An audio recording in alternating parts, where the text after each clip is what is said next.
The moment you lose control, you lose your power. Many people think power means force, control, domination. But think about this. When do you actually feel powerless? Not when you are weak, but when you lose control even when you are strong. So what should you do when this happens to you? Using more force? Well, this is what many people do. When they feel powerless, they try to push harder, raise their voice, assert themselves, force outcome. Sometimes it works, but more often than not, it backfires.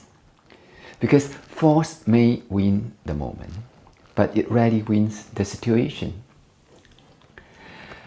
In the art of war, there is a very different answer to regaining power. It sounds simple, but it is not easy. And it goes against what many of us have been brought up to think about. Now, this is the line in the art of war that many people have heard, but very few truly understand.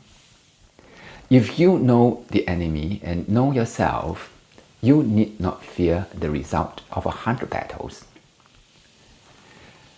Most people focus on knowing the enemy, understanding others, reading situations, anticipating outcomes.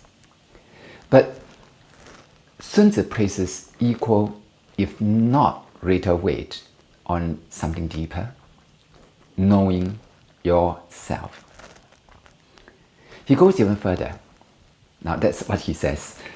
If you know the enemy and know yourself, you will not fear 100 battles. If you know yourself but not the enemy, for every victory you will suffer a loss. If you know neither the enemy nor yourself, you will lose every battle.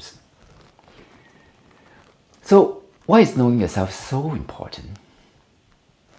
Because in any situation, the first thing you lose is not the battle. It is your clarity. You think you are responding to the situation, but very often you are reacting to yourself. Your fear, your pride, your impatience. You rush when you should wait. You speak when you should observe. You push when the situation calls for restraint. And in that moment, you are no longer in control. This is why knowing yourself is power. Because when you can see your own reactions clearly, they no longer control you.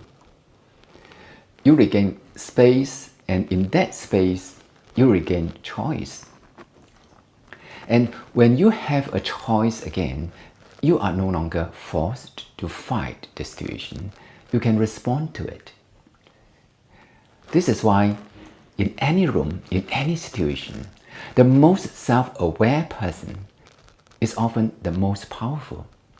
Not because they are louder, not because they are richer, not because they have more, but because they are not fighting themselves for navigating the world. They know when to speak and when to stay silent.